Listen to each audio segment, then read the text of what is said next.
கர்நாடகாவில் தென்மேற்கு பருவமழை தீவிரமடைந்துள்ள நிலையில் காவிரி நீர்பிடிப்பு பகுதிகளில் கனமழை பெய்து வருகிறது. அதன் எதிரொலியாக கபினி அணையில் நேற்று 6000 கனஅடியாக இருந்த நீர்வரத்து ஒரே நாளில் 16000 கனஅடியாக அதிகரித்துள்ளது. கூடுதல் விவரங்களோடு இணைகிறார் செய்தியாளர் பாரதிராஜா. வணக்கம் பாரதிராஜா. தற்போது கபினி அணையில் ஒரே நாளில் 16000 கனஅடியாக நீர்வரத்து அதிகரித்திருக்கிறது. என்னென்ன முன்னேற்பாடு பணிகள் நடைபெற்று வருகிறது? கூடுதல் விவரங்கள் என்ன?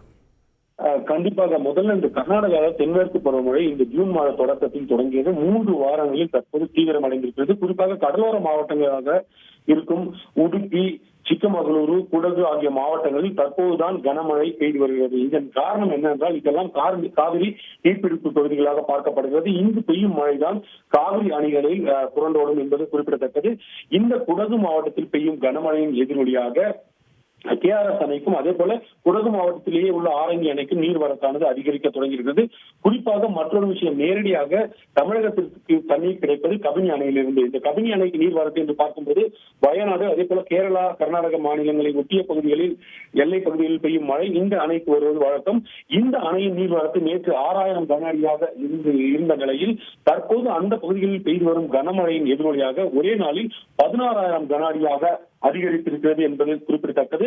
நேற்றைய நிலவரப்படி கபினி அணைக்கு 6000 கன அடி வந்து கொண்டிருந்தது.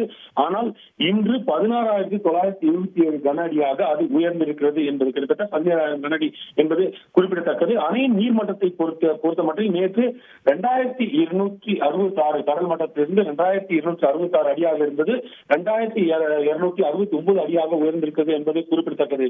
இதே போல KRS அணையை பார்த்தோம் என்றால் நேற்றைய நீர்வரத்து வெறும் 2241 கன அடியாக இருந்தது. இன்று 3856 கன அடியாக உயர்ந்திருக்கிறது. ஒட்டுமொத்தத்தில் 2 அணைகளுக்குமான நீர்வரத்து என்பது கிட்டத்தட்ட 20000 கன அடியை நெருங்கி இருக்கிறது. அணைகளின் நீர்மட்டமும் கணிசமாக உயர தொடங்கி இருக்கிறது. கடந்த காலங்களில், அதாவது இந்த மாதம் 34 TMC தமிழகத்திற்கு கர்நாடகா தண்ணீர் வழங்க வேண்டும்.